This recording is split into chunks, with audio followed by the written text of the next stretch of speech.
আসসালামু আলাইকুম সবাইকে সবাইকে স্বাগতম আজকের এই ক্লাসে। আমি তোমাদের রিফাত ভাইয়া।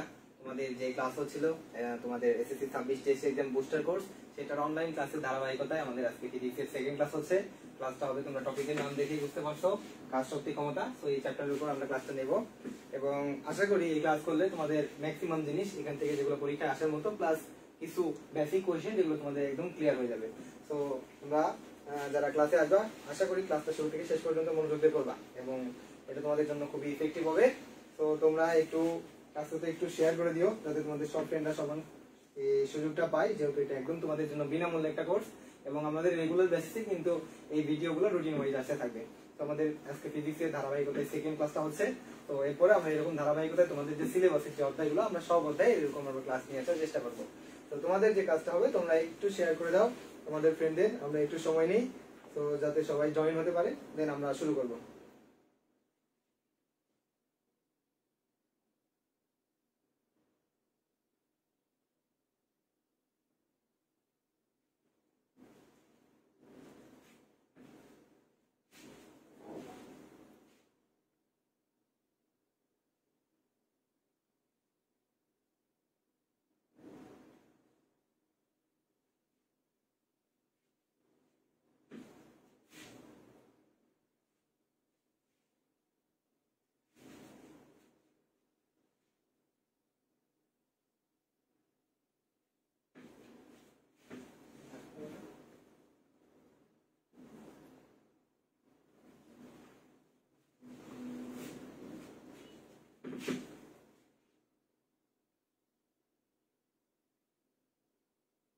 তোমরা একটু শেয়ার করে দাও যাতে সবাই আসতে পারে এবং সবাই ক্লাসটাতে অ্যাটেন্ড করতে পারে। এবং এই ক্লাসটা করলে আমি আশা করি যে কাজ শক্তি ক্ষমতা চ্যাপ্টার থেকে তোমাদের যে বেসিকটা, এটা একদম ভালোভাবে ক্লিয়ার হয়ে যাবে এবং এখান থেকে আর কি কি রিলেটেড কোশ্চেন আসতে পারে তোমাদের পরীক্ষার জন্য, তোমাদের টেস্ট এক্সাম বলো বা তোমাদের এসএসসি এক্সাম, দুই পরীক্ষার জন্য কোন জিনিসগুলো খুবই ইম্পর্টেন্ট আমরা চেষ্টা করবো একদম বলে দিতে। এবং আমি চেষ্টা করবো বেসিকগুলো একদম তোমাদের ধরে ধরে শিখিয়ে দিতে, যাতে যে এই জায়গাগুলোতে তোমরা একটু বেশি গুরুত্ব দিও, কারণ এই জায়গাগুলো তোমাদের পরীক্ষায় ভুল করার মতো। তো সবাই একটু মনোযোগ দিয়ে ক্লাস করবা, তাহলে আশা করি জিনিসগুলো একদম ক্লিয়ার হয়ে যাবে। এবং আমরা চেষ্টা করব কিছু টপিকের জন্য আমরা কিছু সিকিউ প্র্যাকটিস করার জন্য, যাতে করে তোমাদের এই যে টপিকগুলো প্র্যাকটিস করলো তুমি, তোমার এগুলোর জন্য কিন্তু পরীক্ষার জন্য খুব ভালো একটা প্রিপারেশন হয়ে গেল। এবং এই টপিকগুলোর ক্ষেত্রে আমি জাস্ট এই টপিকগুলো থেকে আর কি কি একটু ধরো চেঞ্জ করে আর কি কি ধরনের ম্যাথ আসতে পারে, এগুলো কিন্তু আমি বলে দিব। তো তোমাদের জন্য এটা কিন্তু খুবই ইফেক্টিভ একটা জিনিস হবে। তো এখানে ধরো আমি যে কয়টাই সিকিউ করাই, তার মানে এমন না যে ধরো তোমার এই কয়টা সিকিউ শুধু সলভ করতে হচ্ছে। তোমার এই কয়টা সিকিউ এর আলোকে তুমি যখন ফুল ক্লাসটা করো, তুমি রিয়েলি বুঝতে পারবা যে আসলে তোমার কত বিস্তর একটা জিনিস তোমার পড়া হয়ে গেছে। সো তোমাদের কাছে আমার একটা অনুরোধ থাকবে, সেটা হচ্ছে তোমরা একটু সবাইকে ক্লাসটা শেয়ার করে দাও, যাতে সবাই এই ক্লাসটাতে অ্যাড হতে পারে এবং সবাই আমাদের ক্লাসটা করতে পারে।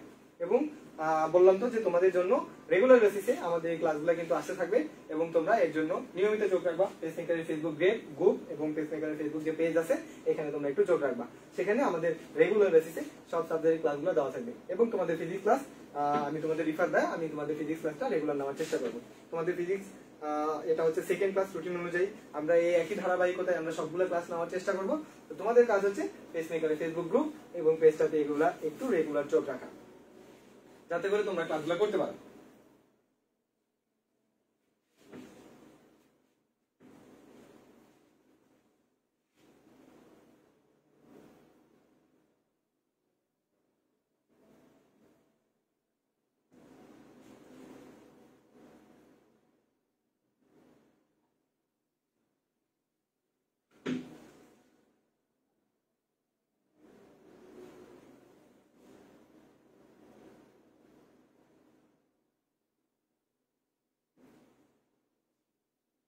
আমরা শুরু করবো, একটু আমরা 1 মিনিট দেরি করি, যাতে আমাদের বাকিরা যারা ক্লাসে যুক্ত হতে চায় সবাই যাতে ক্লাসে যুক্ত হয়ে যেতে পারে, দেন আমরা ফুল কনসেন্ট্রেশন নিয়ে ক্লাস শুরু করবো। সো একটু আমাদের সময় দাও এবং তোমরা একটু যত তাড়াতাড়ি সম্ভব সবাইকে একটু শেয়ার করে দাও।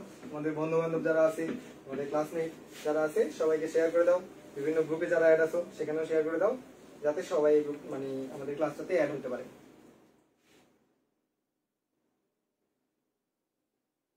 আশা রাখি যারা ক্লাস শেষ পর্যন্ত একদম মনোযোগ দিয়ে করবা, তুমি ক্লাসের ইফেক্টিভনেসটা তুমি তারপরেই বুঝতে পারবা।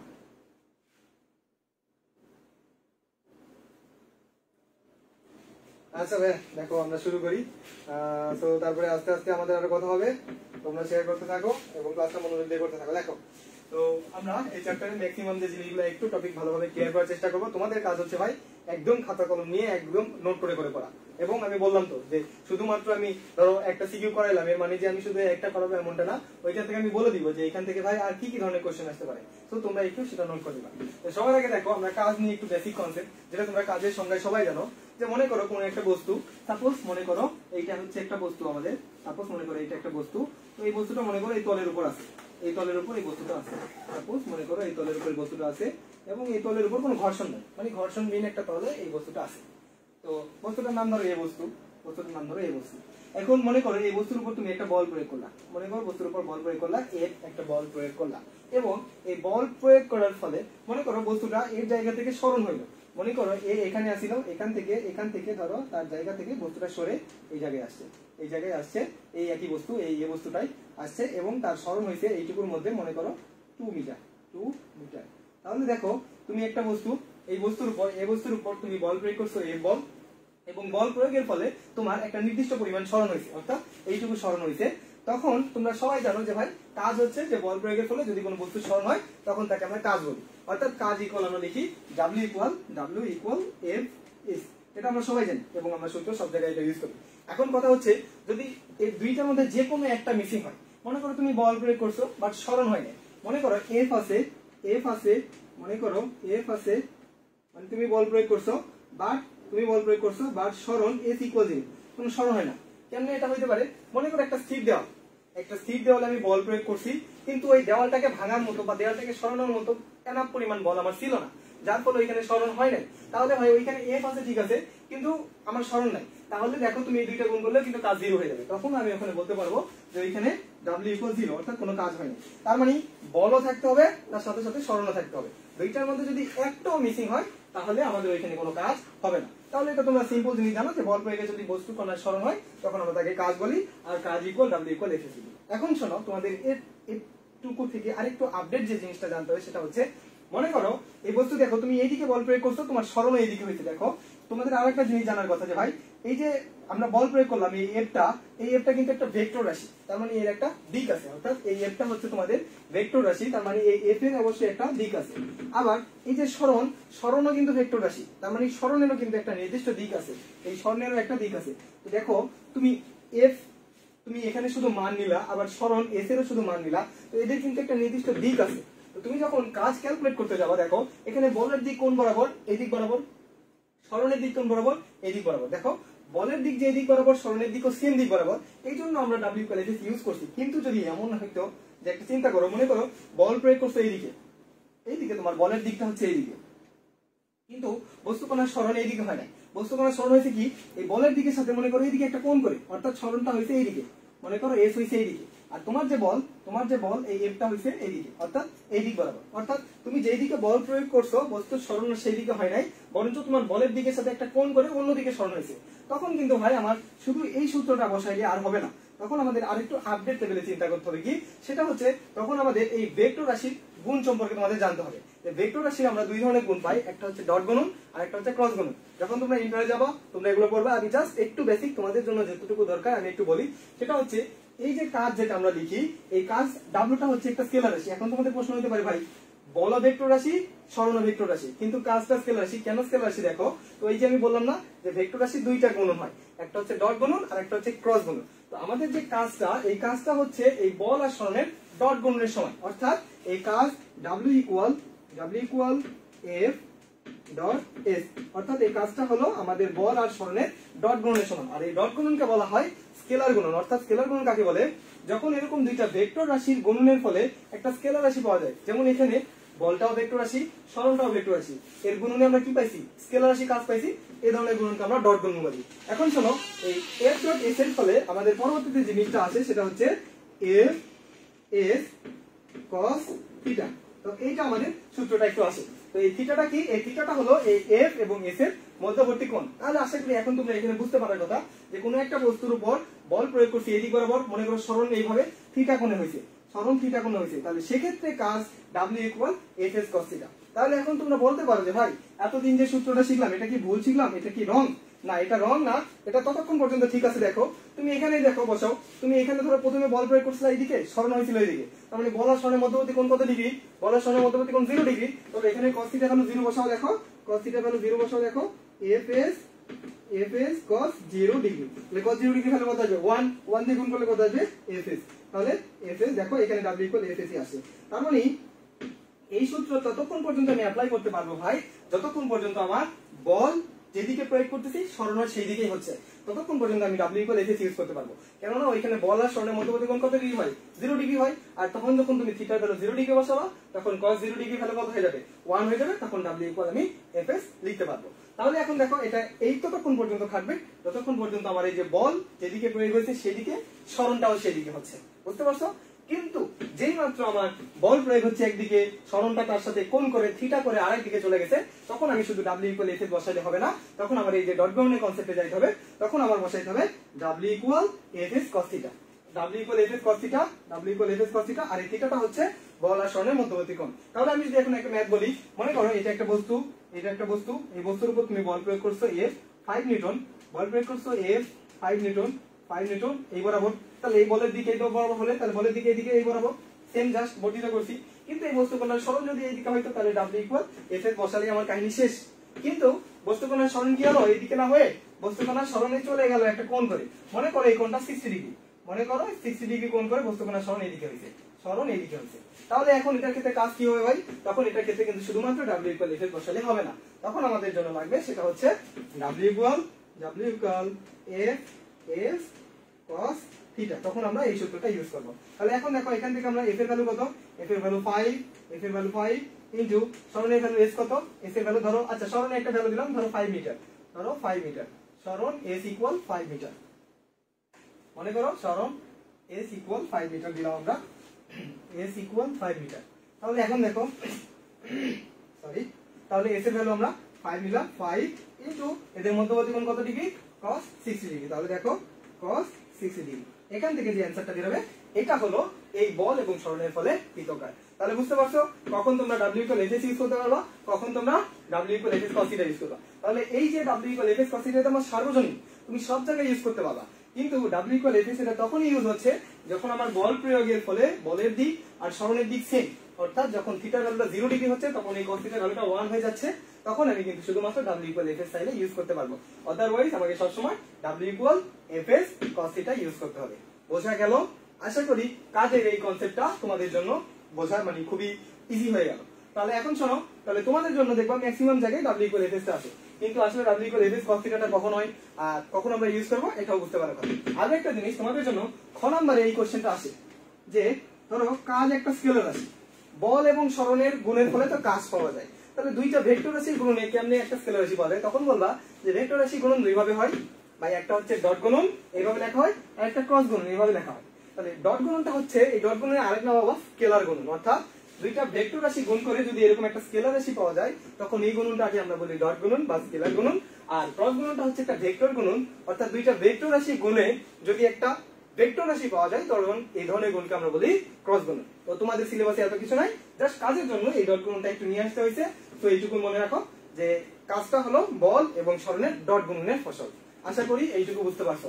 তো আমার কথার সাউন্ড কি ক্লিয়ার আছে? একটু একটু সবাই জানাও যে সব সাউন্ডটা ভালোভাবে শোনা যাচ্ছে কিনা এবং সবকিছু বুঝতে পারতেছো কিনা।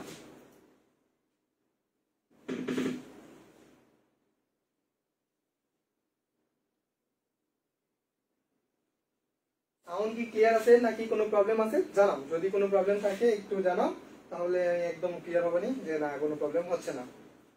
আর তোমরা একটু ক্লাসটা শেয়ার করে দিবা যাতে সবাই ক্লাসটা করার সুযোগ পায়।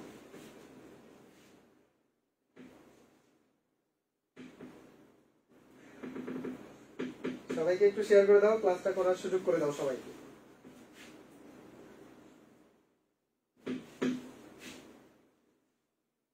সাউন্ড কি ক্লিয়ার শোনা যাচ্ছে? আচ্ছা, সাউন্ডের ডিস্টার্ব থাকলে তো তোমরা বলবা, আমরা তাহলে আগে দেখো। আচ্ছা, তাহলে কাজ নিয়ে আশা করি আর কারো কোনো কনফিউশন থাকার কথা না যে ভাই অনেক এটাই সবচেয়ে তোমাদের যেটা কনফিউশন ভাই, অনেক জায়গায় দেখি W = Fs cos θ, অনেক জায়গায় দেখি W = Fs, তো আমি কোনটা ইউজ করব? আশা করি আজকে বুঝতে পারছো যে কখন কোনটা ইউজ করতে হবে, কোনটা রাইট কোনটা ভুল। আসলে কোনোটাই ভুল না, এটা আমাদের সিস্টেমেটিক্যালি হয়ে যায় যখন আমাদের বল এবং সরণ সেম দিকে থাকে না, যে বল যেদিকে প্রয়োগ করতেছি সরণও সেম দিকে হচ্ছে, তার মানে θ = 0 ডিগ্রি হচ্ছে, এটা আমাদের সিস্টেমেটিক্যালি হয়ে যায়, বুঝতে পারছো?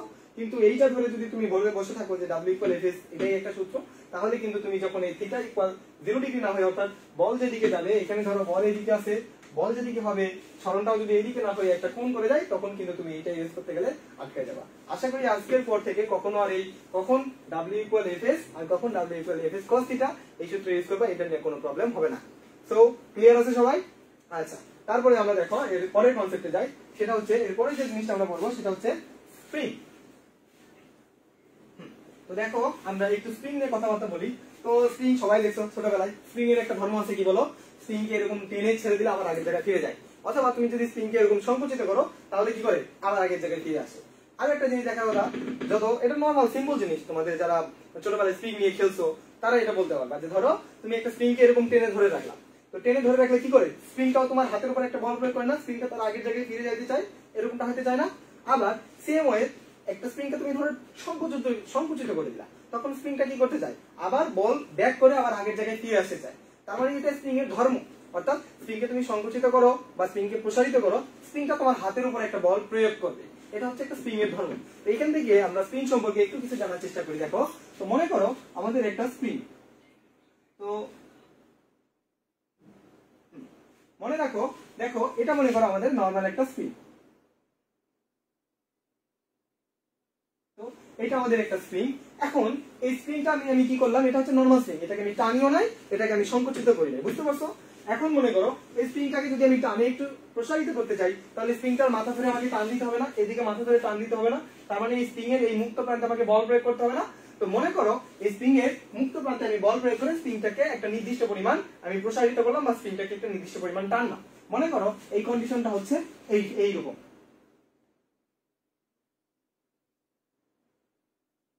এইখানে আমি নিয়ে আসি, অর্থাৎ এইখানে আমি নিয়ে আসছি, আগে ছিল এটা, দেখো তাহলে এটা হচ্ছে স্প্রিং এর নরমাল কন্ডিশন ছিল, এখন আমি নিয়ে আসছি কোন পর্যন্ত, এইটুকু। তাহলে এই যে দেখো স্প্রিং এর এইটুকু অংশ আমি কি করছি, এটাকে বলা হয় স্প্রিং এর প্রসারণ। তো এই এক্স দ্বারা বোঝানো হয় স্প্রিং এর প্রসারণ, অর্থাৎ এই এক্স ইকুয়াল আমরা লিখতে পারি স্প্রিং এর প্রসারণ, অর্থাৎ যতটুকু আমি প্রসারিত করছি এটা হচ্ছে স্প্রিং এর প্রসারণ। দেখো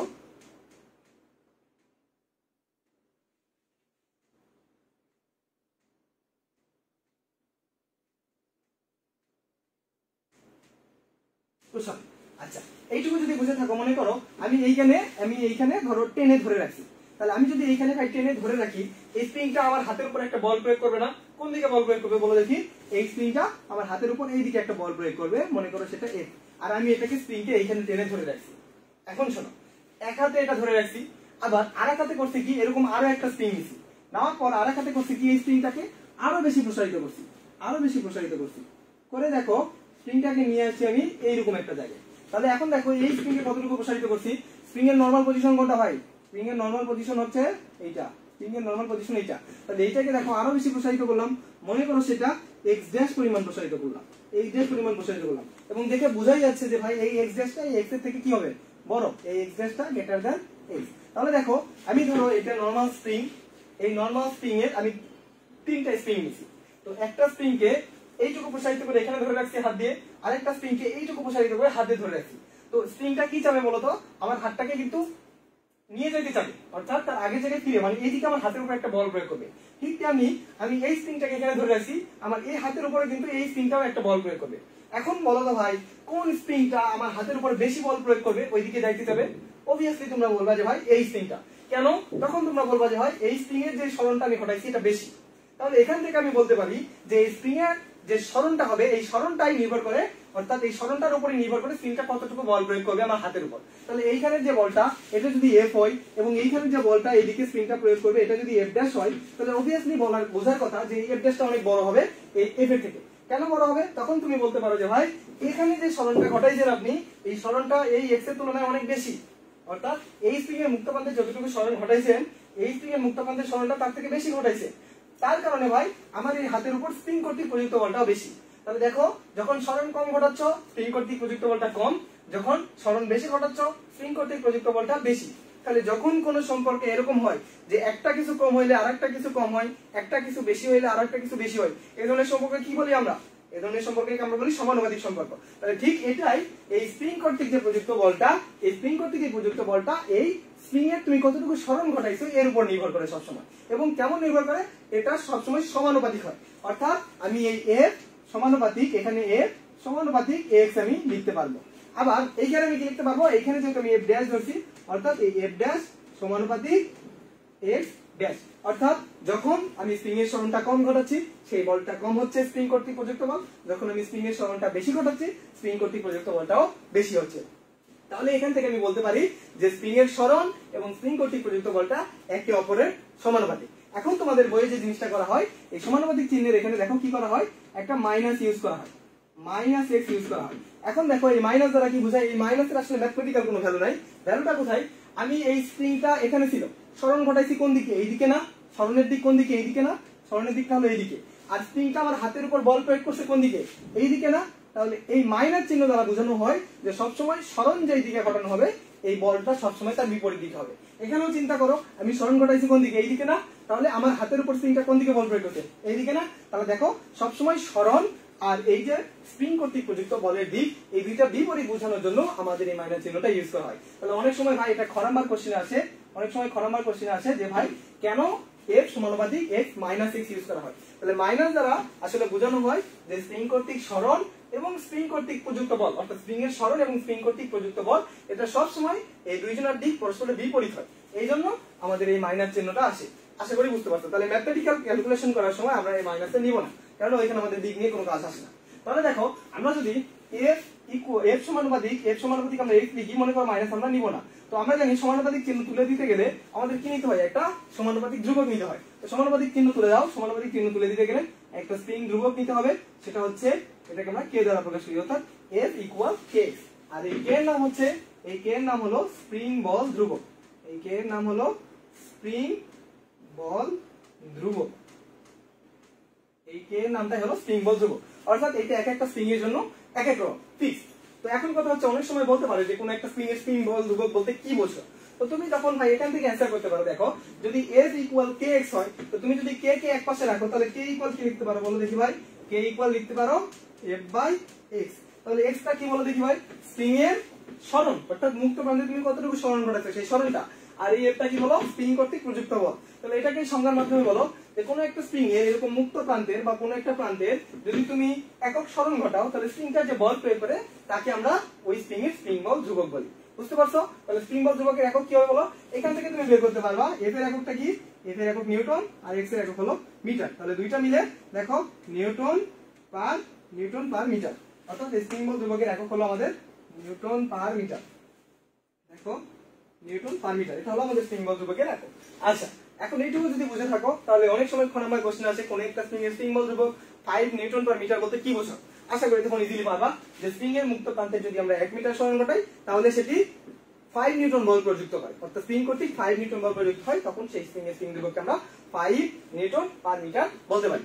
আচ্ছা, এইটুকু যদি ক্লিয়ার হও তাহলে দেখো আমরা পরবর্তী কনসেপ্টে যাই। সেটা হচ্ছে তাহলে আমরা স্প্রিং এর ক্ষেত্রে স্প্রিং কর্তৃক প্রযুক্ত বল এফ ইকুয়াল কে জানলাম, কেমনে কে নির্ণয় করে, কে এর পরিচয় কি এটা জানলাম। এখন মনে করো তুমি একটা স্প্রিং এই স্প্রিংকে ধরো এখান থেকে টানছো, টানার ফলে অথবা এই দ্বিতীয় স্প্রিং ধরো এটা এ স্প্রিং, এটা বি আর এটা সি, ধরো এই বি স্প্রিংটাকে নরমাল অবস্থা থেকে তুমি এক্স পরিমাণ টানছো, তার ফলে সেটা এফ বল লাভ করছে। তো তাতে মনে করো এই স্প্রিং এর একটা স্প্রিং ধ্রুবক হইছে, সেটা হচ্ছে কে। তাহলে এই যে তুমি স্প্রিংটাকে টেনে এখানে ধরে রাখছো, এই স্প্রিং এর মধ্যে একটা শক্তি আছে না? এই স্প্রিংটাকে যদি তুমি এখানে ছেড়ে দাও, স্প্রিংটা একটা কাজ করার সামর্থ্য রাখে না? তার মানে স্প্রিংটার একটা এনার্জি আছে। তাহলে স্প্রিং এর মধ্যে কতটুকু শক্তি সঞ্চিত আছে, অর্থাৎ স্প্রিং কর্তৃক সঞ্চিত শক্তি, এটাকে আমরা কিউ দ্বারা প্রকাশ করি। এই স্প্রিং কর্তৃক সঞ্চিত শক্তিটা হচ্ছে স্প্রিং কর্তৃক সঞ্চিত শক্তি, স্প্রিং কর্তৃক সঞ্চিত শক্তিটা হচ্ছে স্প্রিং কর্তৃক সঞ্চিত শক্তি ইউ ইকুয়াল আমরা লিখি হাফ কে এক্স স্কয়ার। তাহলে কেন দেখো এখানে কোনটার পরিচয় কি, তুমি যদি এই স্প্রিং এর কতটুকু সরণ ঘটাইছো এটা জানো, আর তুমি যদি ওই স্প্রিং এর স্প্রিং ধ্রুবক জানো, তাহলে কতটুকু সরণ ঘটাইলে কতটুকু এনার্জি স্প্রিং এর মধ্যে সঞ্চিত হবে এটা তুমি খুব ইজিলি বের করতে পারবা। তাহলে এই স্প্রিং এর সঞ্চিত শক্তি ইউ ইকুয়াল আমরা লিখতে পারি হাফ কে এক্স স্কয়ার। আশা করি এইটুকু বুঝতে কোনো সমস্যা নাই যে স্প্রিং এর সরণ কি, স্প্রিং কর্তৃক প্রযুক্ত বল কি, স্প্রিং বল ধ্রুবক কি, স্প্রিং বল ধ্রুবকের একক কি, আবার স্প্রিং এর সঞ্চিত শক্তি। আর যেহেতু এটা শক্তি অবশ্যই যে কোনো ধরনের শক্তির একক কি হয় জুল, তাহলে এটা এককটা হবে জুল। জুল। তাহলে স্প্রিং কর্তৃক সঞ্চিত শক্তি কি, স্প্রিং কর্তৃক শক্তি সঞ্চিত শক্তি নির্ণয় সূত্র কি, আশা করি এগুলো বুঝতে পারছো। তো এখানে কোনো কনফিউশন থাকলে একটু আমাদের বলো যে ভাই আমি এই জিনিসটা বুঝি নাই, মনে হয় না এখানে খুব কঠিন কিছু বলা হয়েছে। তো আশা করি এটা সবার বোধগম্য হলো। আমরা একটু দেখে নিই।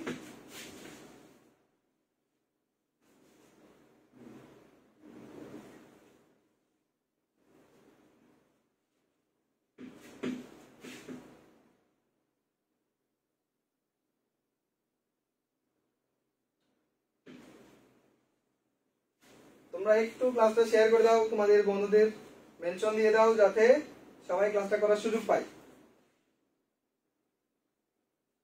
একটু শেয়ার করে দাও যাতে তোমার ফ্রেন্ডরা শুরু থেকেই থাকতে পারে, তাহলে তো সবাই জিনিসটা বুঝতে পারো। তোমাদের বন্ধু বান্ধবদের একটু শেয়ার করে দাও অথবা তাদের মেনশন দাও যাতে তারা ক্লাসে জয়েন করতে পারে। অনেকে হয়তো জানে না, যেহেতু আমাদের রুটিনটা আগে দেওয়া হয় নাই। তো তোমরা একটু শেয়ার করে দিলে মনে হয় সবাই জেনে যাবে। তো একটু শেয়ার করো।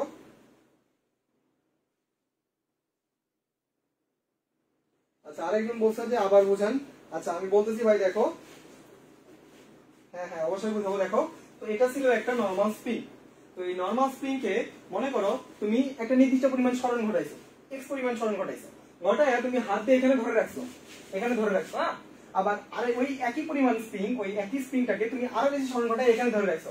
এখন বলো তো ভাই, তুমি এখানে ধরে রাখছো যখন, তখন তোমার হাতের উপর স্প্রিংটা বেশি বল প্রয়োগ করবে? তুমি যখন এখানে ধরে রাখছো তখন তোমার হাতের উপর বেশি বল প্রয়োগ করবে, না এখানে যখন ধরে রাখছো তখন বেশি বল প্রয়োগ করবে? অবভিয়াসলি এখানে যখন ধরে রাখছো তখন বেশি বল প্রয়োগ করবে, স্প্রিংটা তার আগে থেকে ফিরে যাইতে যাবে। তাহলে কেন এখানে বেশি বল প্রয়োগ করছে? কারণ তুমি এখানে সরণ এক্সট্রা বেশি ঘটাইছো, অর্থাৎ এক্সট্রা বেশি ঘটাইছো। তাহলে আমরা বলতে পারি যে স্প্রিংটা কতটুকু বল প্রয়োগ করবে এটা অলওয়েজ ডিপেন্ড করে তুমি স্প্রিং এর সরণটা কতটুকু ঘটাইছো। বুঝতে পারছো? তুমি স্প্রিং এর সরণটা কতটুকু ঘটাইছো তার উপর ডিপেন্ড করবে। এখন দেখো, তুমি এর সরণ বেশি ঘটাইছো তাই এই স্প্রিং কর্তৃক প্রযুক্ত বল বেশি, তুমি এর সরণ কম ঘটাইছো তাই স্প্রিং কর্তৃক প্রযুক্ত বল কম। তাহলে তার মানে বোঝাচ্ছে যে যখন এক্স বেশি হয় তখন এফ বেশি, যখন এক্স কম হয় তখন এফ কম। তাহলে যখন এরকম কোন একটা কিছু বেশি হইলে আরেকটা কিছু বেশি হয়, কোন একটা কিছু কম হইলে আরেকটা কিছু কম হয়, এই ধরনের সম্পর্কে আমরা কি বলি? সমানুপাতিক সম্পর্ক। তাহলে আমরা লিখতে পারি এফ সমানুপাতিক এক্স। আর এখানে আমরা একটা মাইনাস ইউজ করি। কেন মাইনাস ইউজ করি? দেখো, তুমি সবসময় তুমি সরণ ঘটাচ্ছ এইদিকে আর স্প্রিং কর্তৃক প্রযুক্ত বল হচ্ছে এইদিকে, তুমি এখানে সরণ ঘটাচ্ছ এইদিকে, স্প্রিং কর্তৃক প্রযুক্ত বল হচ্ছে এইদিকে। অর্থাৎ এই এফ এবং এক্স এর দিক যেটা, এফ এবং এক্স এর যে দিকটা, এই দিকটা সবসময় কি হচ্ছে? বিপরীত। তুমি যেদিকে সরণ ঘটাচ্ছ এর তার বিপরীত দিকে হচ্ছে। বুঝতে পারছো? তাহলে এই জন্য আমরা মাইনাস চিহ্নটা নিই। এটা অনেক সময় খ নাম্বারে আসে যে কেন ঋণাত্মক চিহ্ন ইউজ করা হয়, তখন বলবো যে এখানে সরণ এবং স্প্রিং কর্তৃক প্রযুক্ত বলের দিক বিপরীত বোঝানোর জন্য। তাহলে এখন দেখো, এই সমানুপাতিক চিহ্ন উঠে দিলে আমাদের কি লাগবে? একটা সমানুপাতিক ধ্রুবক। সেই সমানুপাতিক ধ্রুবকটার নাম হচ্ছে স্প্রিং বল ধ্রুবক। আর এই স্প্রিং বল ধ্রুবককে আমরা কি দ্বারা প্রকাশ করি? কে দ্বারা প্রকাশ করি। অনেক সময় কোশ্চেন আসতে পারে কোন একটা স্প্রিং এর স্প্রিং বল ধ্রুবক 5 নিউটন পার মিটার বলতে কি বোঝাও? তখন তুমি নিচে থেকে শুরু করবা। কোন একটা স্প্রিং এর যদি আমরা 1 মিটার সরণ ঘটাই এবং স্প্রিংটি যদি 5 নিউটন পার মিটার বল প্রয়োগ করে, তখন সেই স্প্রিং এর স্প্রিং ধ্রুবককে আমরা 5 নিউটন পার মিটার বলি। তো এটুকুই বলছি, আশা করি সবার বুঝতে পারার কথা।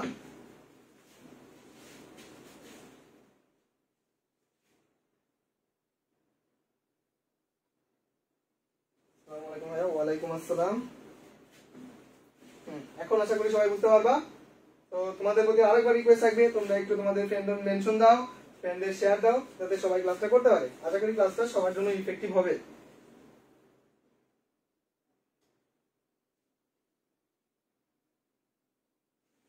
আচ্ছা, পরের কনসেপ্টে আমরা যাই। দেখো, খুবই ইম্পর্টেন্ট একটা জিনিস। তো আশা করি এই যে স্প্রিং এর সঞ্চিত শক্তি কি, এগুলো নিয়ে আর কথা বলার দরকার নেই। এখন দেখো, পরের যে জিনিসটা আমরা একটু করবো সেটা হচ্ছে, মনে করো একটা বস্তু, মনে করো একটা বস্তু এরকম ভূমিতে ছিল, এই বস্তুটা মনে করো ভূমিতে ছিল, এই বস্তুটা ভূমিতে ছিল। তো এই বস্তুটা যখন ভূমিতে থাকে এই বস্তুটার ভর মনে করো 2 কেজি। এটা ধরো একটা বস্তু, বস্তুটা হচ্ছে ভর হচ্ছে m ইকুয়াল 2 কেজি, ভর হচ্ছে m ইকুয়াল 2 কেজি। আচ্ছা, এখন বলো তো ভাই, এর নরমালি ভূমিতে আছে, এর মধ্যে কোনো এনার্জি আছে? নাই। এখন তুমি করলা কি, এই বস্তুটাকে এরকম উপরে তুলছো, অর্থাৎ এই পরের চিত্র দেখো, এই বস্তুটাকে তুমি এই একই বস্তু, এই একই চিত্র পরের জায়গায় তুমি কি করছো, এই বস্তুটাকে উপরে তুলছো। কতটুকু উচ্চতায় তুলছো, মনে করো তুমি 20 মিটার উচ্চতা এই পয়েন্টে তুলছো, এই পয়েন্টে তুলছো। তাহলে এটার ভূমি থেকে উচ্চতা কত বলো দেখি, এখান থেকে ধরি আমি উচ্চতা, ভূমি থেকে উচ্চতাটা হচ্ছে 20 মিটার। তো তুমি তাকে 20 মিটার উচ্চতায় তুলছো ভূমি থেকে, তো ভূমি থেকে তাহলে তুমি 20 মিটার উচ্চতায় তুলছো এবং 20 মিটার উচ্চতায় আছে। তো ভর তার সেমই আছে, অর্থাৎ ভর m ইকুয়াল 2 কেজি আছে। তাহলে এখন বলো তো ভাই, এই 20 মিটার উচ্চতায় এর মধ্যে কতটুকু এনার্জি আছে? অনেক ইজিলি বলতে পারবা যে ভাই উচ্চতা যেহেতু উঠছে, তাহলে উচ্চতার পার্থক্যের কারণে আমরা জানি কোন শক্তি সঞ্চিত হয়, বলো বিভব শক্তি সঞ্চিত হয়। তাহলে আমি বলতে পারবো এর মধ্যে যে শক্তি সঞ্চিত আছে সেটা হচ্ছে EP ইকুয়াল mgh, অর্থাৎ এই mgh পরিমাণ শক্তি এর মধ্যে সঞ্চিত আছে, এটা তোমরা বলতে পারো। এখন কথা হচ্ছে এই mgh পরিমাণ শক্তি, তাহলে কি আমরা তো জানি শক্তি নিত্যতার সূত্র অনুযায়ী শক্তির কোনো সৃষ্টি হয় না, শক্তির কোনো ধ্বংস হয় না, শক্তি এক রূপ থেকে অপর রূপে পরিবর্তন করে। তাহলে নরমালি এখানে যখন ছিল তখন এর কোনো বিভব শক্তি ছিল, তখন EP ইকুয়াল 0 ছিল। কেন EP ইকুয়াল 0 ছিল? কারণ তখন h ইকুয়াল 0, কোনো উচ্চতায় তোলা হয়নি, তখন h ইকুয়াল 0 ছিল। তাহলে এই যে আমি একটা উচ্চতায় তুললাম, এর মধ্যে একটা বিভব শক্তি সঞ্চিত হইলো না, EP ইকুয়াল mgh সঞ্চিত হইলো না, তার মানে এখানে কিন্তু এর মধ্যে শক্তি আছে। এখন কথা হচ্ছে তাহলে শক্তি এর মধ্যে জমা থাকলো। এখন এই বস্তু যদি এখান থেকে আমি ছেড়ে দিই, আমরা এখানে ধরে রাখার পর আমি ছেড়ে দিছি, এই বস্তুটা যখন আমার নিচে পড়বে ঠিক তেমনি এই EP ইকুয়াল mgh পরিমাণ শক্তি, অর্থাৎ যেই পরিমাণ শক্তি দিয়ে তাকে আমি এখান থেকে এখানে তুলছিলাম সেই পরিমাণ শক্তি সে আবার ব্যয় করবে। বোঝা গেল? এখান থেকে কিন্তু বোঝা যায় যে শক্তি নিত্যতার সূত্র অনুযায়ী শক্তির সৃষ্টিও নাই, ধ্বংস নাই, অর্থাৎ শক্তি জাস্ট এক রূপ থেকে আরেক রূপ পরিবর্তন করে। অর্থাৎ আমি যদি এই বস্তুটাকে ধরো যার এনার্জি প্রথমে 0 ছিল, এই বস্তুটাকে আমি এই উচ্চতায় তুললাম, যার ফলে তার মধ্যে EP equal mgh energy store হলো। এখন এই বস্তুটাকে যদি ছেড়ে দিই, তাহলে নিচে আসার পর সে কিন্তু এই mgh শক্তিটাই ব্যয় করবে। অর্থাৎ ধরো এখান থেকে এখানে তুলতে যদি আমার কতটুকু এনার্জি বলো দেখি একটু, যে 2 × 9.8 × h কত 20 মিটার, এই এনার্জিটা কিন্তু এর মধ্যে এখন স্টোর আছে। দেন এটাকে যদি আমি ছেড়ে দিই, এখানে পড়ার পর সে এই পরিমাণ এনার্জি ব্যয় করবে। এখন বোঝা গেছে এইটুকু? আসো এটাকে আমরা আরেকটু কমপ্লিকেটেড করি। এবার আমরা করব কি ভাই, দেখো এবার আমরা করব কি, এই বস্তুটাকে ছেড়ে দিব ঠিক আছে, কিন্তু ছেড়ে দেওয়ার পর মানে ছেড়ে দেওয়ার ঠিক এক মুহূর্তে আমরা করব কি, এই বস্তুর সোজা নিচে এরকম একটা স্প্রিং লাগাই দিব, নিচে এই জায়গায় একটা স্প্রিং লাগাই দিব। অর্থাৎ এবার বস্তুটা আমরা ভূমিতে ফেলবো না, বস্তুটা আমরা স্প্রিং এর উপর ফেলবো। তাহলে কাহিনীটা কি করবে ভাই, দেখো আমি অলরেডি অর্ধেক আলোচনা আমি করে ফেলছি। এই বস্তুটাকে যখন আমি এখানে তুলছিলাম, তখন আমার এই বস্তুটার উপর EP ইকুয়াল mgh পরিমাণ কাজ করতে হয়েছে। তো mgh পরিমাণ কাজ করতে হলে এর মধ্যে কতটুকু এনার্জি সঞ্চিত আছে, mgh পরিমাণ। এই যদি ভূমিতে কখনো পড়ে, তাহলে কতটুকু শক্তি ব্যয় করবে, mgh পরিমাণ। অর্থাৎ তার মধ্যে যতটুকু শক্তি সঞ্চয় করে রাখা ছিল সেই পরিমাণ শক্তি ব্যয় করবে। এখন কথা হচ্ছে এটা ভূমিতে পড়ুক বা স্প্রিং এর উপর পড়ুক, যার উপরই পড়ুক সে তার শক্তি যতটুকু ছিল ততটুকুই ব্যয় করবে। বুঝতে পারছো? নিচে ভূমি আছে নাকি স্প্রিং আছে দেখার দরকার নেই। এখন শোনো, তাহলে এখন যদি আমি ভূমিতে না ফেলাই, এই বস্তুটাকে যদি আমি স্প্রিং এর উপর ফেলি, তাহলে এই বস্তুটা স্প্রিং এর উপর পড়বে। পড়ার পর এই বস্তুটার মধ্যে কতটুকু শক্তি আছে, EP আছে। এই EP শক্তিটা কার মধ্যে দিবে, স্প্রিং এর মধ্যে দিবে। দেন এই শক্তিটা কার মধ্যে চলে যাবে, স্প্রিং এর মধ্যে চলে যাবে।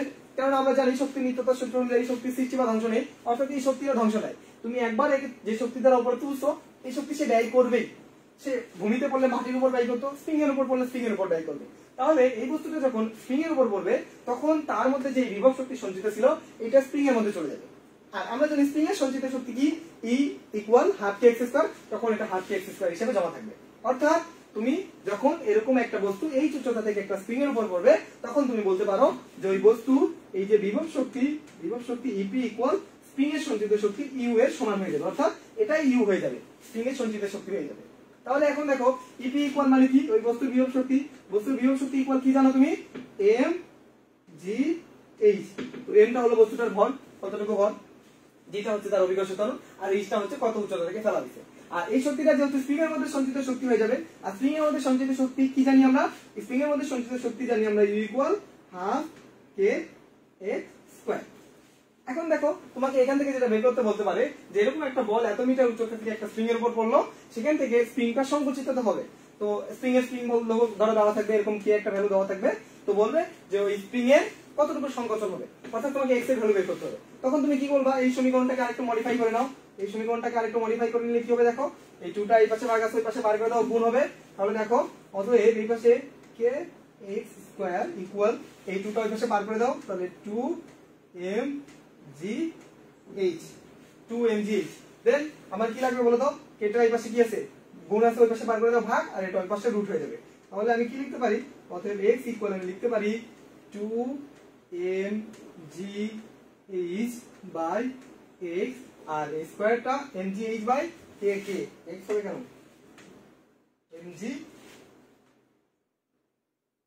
আচ্ছা এই k টা নিচে চলে আসলো k, আর স্কয়ারটা এই পাশে উপরে গিয়ে এরকম রুট হয়ে যাবে। তাহলে দেখো এই স্প্রিংটা কতটুকু সংগঠিত হবে আমি ইজিলি এই সূত্রের মাধ্যমে আমি বের করতে পারবো। তাহলে এই সূত্রটা কিন্তু তোমাদের বই সেভাবে নাই, এটা একটু ভালোভাবে মনে রাখতে হবে। এটা কোনো সূত্র না, আসলে এটা আমাদের এই শক্তি নিত্যতা সূত্রের কনসেপ্ট থেকে চলে আসছে। আর এটা আমরা কেমন লিখতে পারি, এটা হচ্ছে আমরা শক্তি নিত্যতা সূত্র অনুসারে এটা আমরা লিখতে পারি, শক্তির নিত্যতা সূত্র অনুসারে, শক্তির নিত্যতার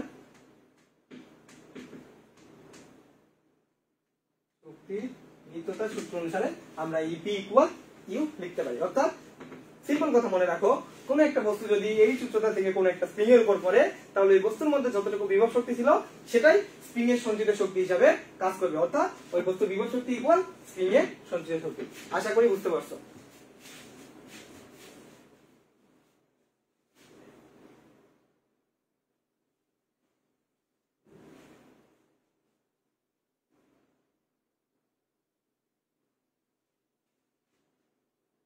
আচ্ছা দেখো, তাহলে আমরা যেহেতু এটা শিখলাম, আমরা এই নিয়মে একটু ম্যাথ করার ট্রাই করি। দেখো তো তোমরা একটু নোট করার ট্রাই করো, তাহলে তোমাদের জন্য বুঝতে ইজি হবে।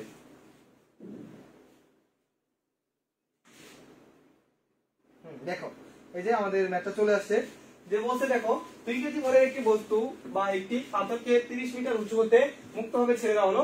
পাথরটি একটি স্প্রিং এর উপর পড়লো এবং স্প্রিং এর ধ্রুবক দেওয়া আছে দেখো 10⁵ জুল পার মিটার স্কয়ার। স্প্রিংটি কতটুকু সঞ্চিত হবে ভাই নির্ণয় করো।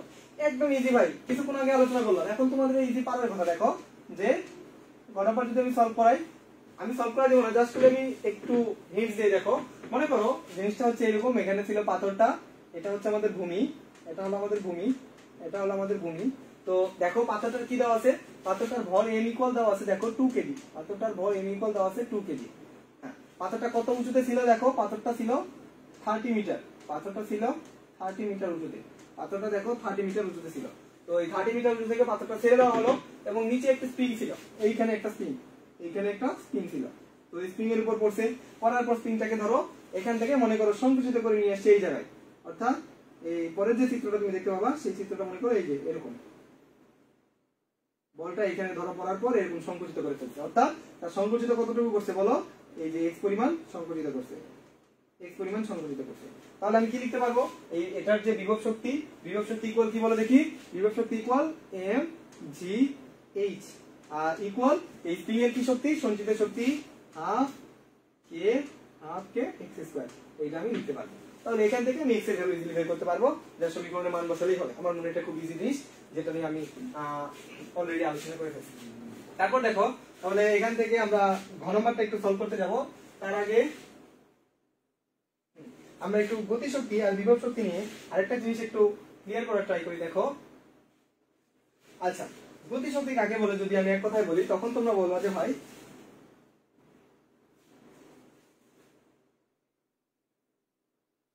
তোমরা একটু তোমাদের ফ্রেন্ডদের মেনশন দাও, যাতে সবাই আমরা ক্লাসে আসতে পারি।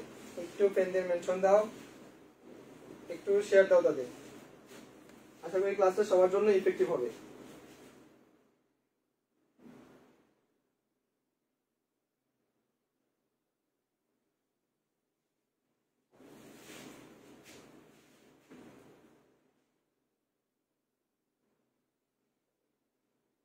দেখো পরের অংশতে যাই, আমরা গতিশক্তি এবং বিভব শক্তি নিয়ে একটু কিছু কথা বলি। যে বিভব শক্তি নিয়ে অলরেডি আমি বললাম যে বিভব শক্তিটা মেইনলি তৈরি হয় উচ্চতার পার্থক্যের কারণে। ধরো একটা বস্তু ভূমিতে আছে, তুমি তাকে তুলে নিয়ে একটা উচ্চতা রেখে দিলা, তার মধ্যে বিভব শক্তি ইকুয়াল mgh। অর্থাৎ কোন একটা বস্তুর বিভব শক্তি নির্ণয় করতে গিয়ে বস্তুটা একদম শুদ্ধ বাংলা ভাষায় যদি বলি, বস্তুটা যেই বিন্দুতে আছে ওইখান থেকে ভূমির উচ্চতা কত এইটা জানলেই হয়, যে mgh তখন আমি বলে দিতে পারবো। অর্থাৎ মনে করো একটা বস্তু এখান থেকে, একটা বস্তু মনে করো একটা বস্তুকে আমি এখান থেকে ধরো উপরের দিকে নিক্ষেপ করবো। আর একটা কথা, যে কোনো একটা বস্তুকে যদি তুমি উপরের দিকে নিক্ষেপ করতে চাও, তার অবশ্যই একটা বেগ লাগবে। মনে করো u equal 30 metre per second. তো একটা বস্তুকে যদি তুমি উপরের দিকে নিক্ষেপ করো, মনে করো একটা নির্দিষ্ট সময় পরে সে এই উচ্চতায় উঠছে, এই উচ্চতায় উঠছে, তোমার এখন বললো ভাই এই উচ্চতায় বিভব শক্তি করো। তো একদম বাংলা কথাই বলি, বিভব শক্তি নির্ণয় করার সময় যেখানে বস্তু আছে ওইখান থেকে ভূমির হাইট কত সেইটা বের করতে হবে। অর্থাৎ অর্থাৎ অর্থাৎ এই EP equal M G H, আর এই এইচটা হলো অলওয়েজ ভূমি থেকে, অলওয়েজ ভূমি থেকে। সেক্ষেত্রে তোমার বস্তুটা ধরো নিচে থেকে উপরে উঠলো নাকি উপর থেকে নিচে পড়লো ডাজন্ট ম্যাটার, বস্তু যেখানে আছে সেখান থেকে ভূমির হাইট কত সেটাই হচ্ছে এইচ। এটা হচ্ছে বিভব শক্তির জন্য। আশা করি এটা বুঝতে কোনো সমস্যা নাই। তো তোমাদের যে প্রবলেমটা হয়, তোমরা যখন গতি শক্তি বের করো, দেখো ভাই, মনে করো আমরা এখানে দুইটা জিনিস নিয়ে কাজ করবো, একটা পরন্ত বস্তু আর একটা নিক্ষিপ্ত বস্তু, তাহলে তোমাদের জন্য বুঝতে ইজি হবে। মনে করো এটা হচ্ছে একটা পরন্ত বস্তু, তার মানে এর আদিবেগ U equal 0 metre per second, আদিবেগ ইকুয়াল 0 মিটার পার সেকেন্ড।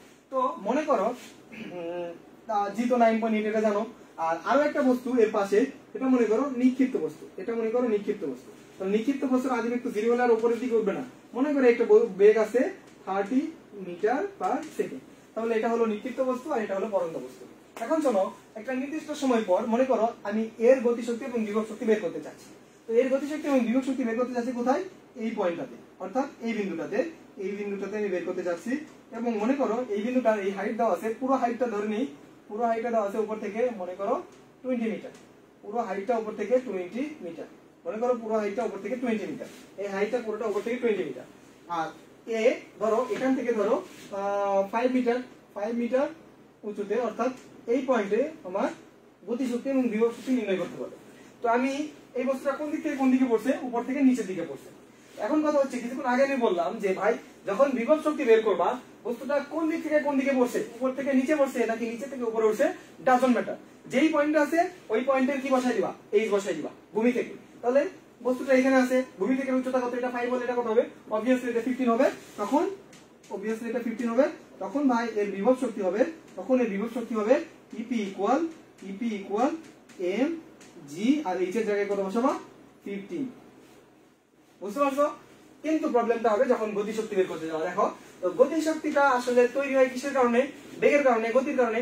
অর্থাৎ বস্তুটার বেগ এর কারণে যে শক্তিটা লাভ করে, অর্থাৎ কাজ করার যে ক্ষমতাটা লাভ করে সেটাকে আমরা বলি গতিশক্তি। তো তোমার এই পয়েন্টে তোমার কি লাগবে? এই বস্তুটার বেগ লাগবে। তো এই পয়েন্টে বস্তুটার বেগ লাগবে, বেগ তুমি কেমনে বের করবা?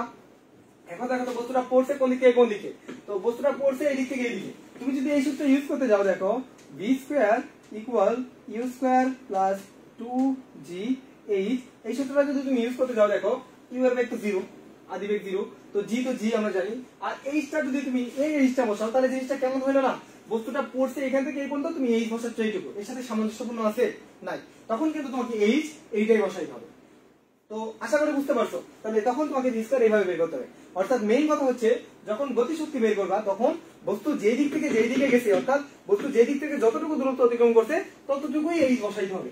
যদি বস্তুটা নিচে থেকে উপরের দিকে ওঠে, মনে করো সেম বস্তুটা যদি নিচে থেকে উপরে উঠতো, অর্থাৎ এই বিন্দুতে যদি তোমার গতিশক্তি বের করতে বলতো, তখন তুমি নিচে থেকে উপরে উঠলে তখন কি বসাইতা? V square equal you square minus 2gh। Minus কেন? নিচে থেকে উপরে উঠছে জি মাইনাস, আর এখানে এইচ কতটুকু বসাবো বলো? নিচে থেকে উপরে উঠছে, তার নিচে থেকে এই বিন্দুতে কতটুকু দূরত্ব অতিক্রম করছে? 15 মিটার দূরত্ব অতিক্রম করছে। তখন আমরা এই ভি স্কয়ার ইকুয়াল এই ধরো তখন একটা ইউ থাকতো, মনে করো 30, তখন আমরা এখানে করতাম কি 30 উপর স্কয়ার মাইনাস 2g, আর এইচ এর জায়গায় আমরা বসাইতাম 15। তাহলে বোঝা গেল? জিনিসটা হচ্ছে যে বিভব শক্তি বের করার সময় বস্তুটা উপর থেকে নিচে পড়ুক বা নিচে থেকে উপরে উঠুক, ডাজন্ট ম্যাটার, যেই পয়েন্টে আছে সেই পয়েন্ট থেকে ভূমির উচ্চতা, অর্থাৎ ভূমি কোথায়, মানে তার ভূমি থেকে ওই বিন্দুর উচ্চতা কত, এইটা বিভব শক্তির জন্য। সেটা উপর থেকে নিচে পড়ার সময় যদি ভূমির উচ্চতা এখানে 15 মিটার, নিচে থেকে উপরে উঠলে 15 মিটার। কিন্তু যখন আমরা গতিশক্তি বের করব, তখন বস্তুটা কোন দিক থেকে কোন দিকে পড়ছে তার উপর ডিপেন্ড করে আমরা এইচ নেব। যেমন এখানে বস্তুটা উপর থেকে নিচে পড়তেছিল, তার উপর ডিপেন্ড করে আমরা এইচ নিচ্ছি 50 মিটার, আর নিচে পড়ার সূত্র এইটা প্লাস হবে। আবার বস্তুটা এখানে নিচে থেকে উপরের দিকে নিক্ষিপ্ত করা হয়েছিল, তার উপর ডিপেন্ড করে আমরা এইচ নিব, এইচ হচ্ছে এখানে 15। আশা করি বুঝতে পারার কথা। তাহলে মেইন কথা হলো, বিভব শক্তি বের করার সময় বস্তু যেই পয়েন্টে আছে সেখান থেকে ভূমির হাইট নাও, আর গতিশক্তি বের করার সময় বস্তু যেই দিক থেকে যেই দিকে গেছে, অর্থাৎ উপর থেকে যদি নিচে আসে তাহলে উপর থেকে নিচে হাইটটা নাও, আর যদি নিচে থেকে উপরে ওঠে তাহলে নিচে থেকে উপরে ওঠার ক্ষেত্রে যে হাইটটা বা সেই সূত্রটা আসবে সেটা নাও। এই দুইটা জিনিস যদি মনে রাখো তাহলে এরকম কোনো ম্যাথে, ধরো উপর থেকে নিচে পড়া বা নিচে থেকে উপরে পড়ার কোনো ম্যাথে আশা করি এই গতিশক্তি আর বিভব শক্তি নিয়ে কোনো কিছু ভুল করবে না। তারপর আসলে আরেকটা জিনিস আসো যে মোট শক্তি বা যান্ত্রিক শক্তি বের করতে বলে যে কোনো একটা পয়েন্টে। তো মোট শক্তি বা যান্ত্রিক শক্তি ইকুয়াল আমরা কি জানি, যে কোনো একটা পয়েন্টে মোট শক্তি বা যান্ত্রিক শক্তি ইকুয়াল আমরা জানি ইকে প্লাস ইপি। তো কোনো একটা জায়গায় যদি তোমারে বলে যে এখানে শক্তি নিত্যতা সূত্র খাটে কিনা, তার মানে বুঝবা ওই কয়েকটা পয়েন্টে, মনে করো এইটার ক্ষেত্রে বলে যে শক্তি নিত্যতা সূত্র খাটে কিনা, তখন আমি কি করবো, এখানে মোট ই বের করবো। মোট ই মানে কি, এখানে ইকে অর্থাৎ গতিশক্তি বের করবো, প্লাস ইপি বিভব শক্তি বের করবো, দেন এইখানে কি করবো আবার গতিশক্তি বিভব শক্তি বের করবো, বের করে একটা ই বের করবো, দেন এইখানে আবার গতিশক্তি বিভব শক্তি বের করে একটা ই বের করবো। অর্থাৎ সব জায়গায় যদি আমার ই সেম আসে তাহলে আমি বলবো শক্তি নিত্যতা সূত্রটা এখানে খাটে। তাহলে যান্ত্রিক শক্তি নিত্যতা সূত্র বলতে এটাই বোঝানো হয় যে সবগুলো পয়েন্টে আমাদের মোট শক্তিটা সেম আসে কিনা। আর মোট শক্তি মানে কি, গতিশক্তি প্লাস বিভব শক্তি। আশা করি এইটুকু জানলে কোনোদিন আর এই গতিশক্তি বিভব শক্তি রিলেটেড যে ম্যাথগুলা উপর থেকে নিচে পড়া বা নিচে থেকে উপরে পড়া তোমাদের জন্য যেটা প্রবলেম হয়, সবসময় তোমরা এইটা ধরতে ভুল করো বা এই ধরতে ভুল করো, তোমাদের উল্টো পাল্টা হয়ে যায়। দেখা যাচ্ছে বস্তুটা উপর থেকে পড়ন্ত বস্তু, তুমি এইচ নিয়ে বসে আছো এইটা, কেননা বিভবের সময় তো তুমি এইটাই নিছো, তাহলে এটা করা যাবে না। বুঝতে পারছো? ডিপেন্ড করবে তুমি কোন জায়গায় এইচটা নিবা বা কতটুকু এইচ নিবা, সেটা ডিপেন্ড করবে। আশা করি বুঝতে পারছো।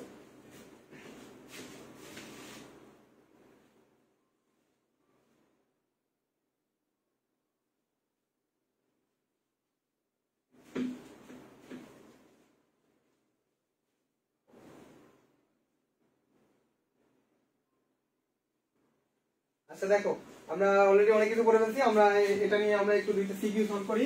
দেখো তাহলে তোমাদের জন্য জিনিসটা আরো বুঝতে আরো মানে ভালো হবে। দেখো অলরেডি আমরা ম্যাক্সিমাম জিনিসগুলো থিওরি করে ফেলছি। এই যে দেখো আমরা এখানে করে ফেলছি হচ্ছে গতিশক্তি এবং বিভব শক্তি রিলেটেড যে জিনিসগুলো, এইখানে আমরা করে ফেলছি যে কোনো একটা ভরের বস্তু যদি উপর থেকে একটা স্প্রিং এর উপর পড়ে তাহলে কি হবে।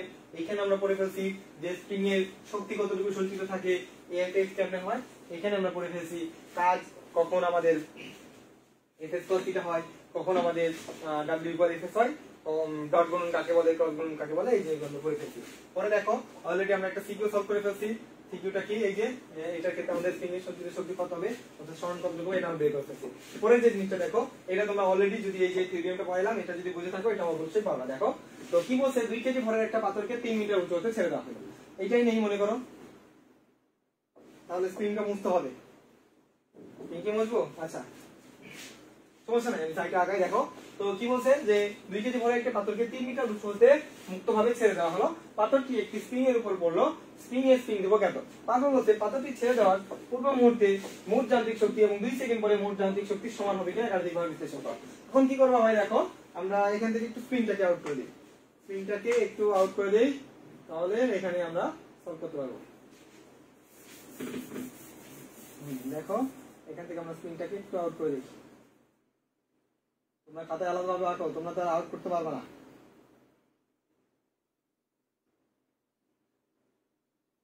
দেখো তো আমি থিওরিয়ামটা বলে দিব, ম্যাথটা তোমরা নিজে করবা। দেখো তাহলে পাথরটি ছেড়ে দেওয়া হয়েছে কোথা থেকে, উপর থেকে নিচের দিকে পড়বে।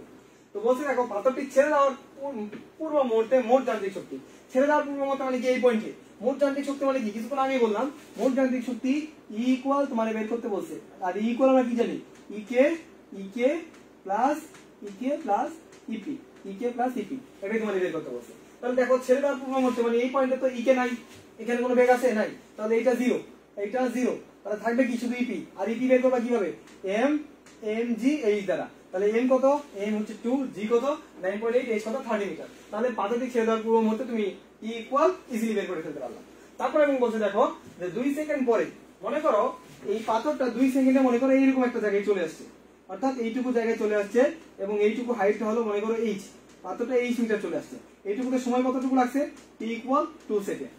তাহলে এখন দেখবো ভাই টি ইকুয়াল 2 সেকেন্ডে পাথরের অতিক্রান্ত দূরত্ব কত, কোন সূত্র দিয়ে ইউজ করা হলো, যেহেতু পরন্ত বস্তু তাহলে H equal UT plus half G T square. এখানে তুমি ইজিলি কিন্তু কতটুকু এই 2 সেকেন্ডে বের হয়ে আসছে তুমি বের করতে পারবা। সামথিং ধরো একটা নির্দিষ্ট উচ্চতায় আসছে, এই উচ্চতায় আসলে ভূমি থেকে এটা বাদ দিয়ে দিলে মানে তুমি এই উচ্চতা যদি আসে মোট উচ্চতা থেকে এটা বাদ দিলে কিন্তু তুমি ভূমির এই হাইটটা পাবা।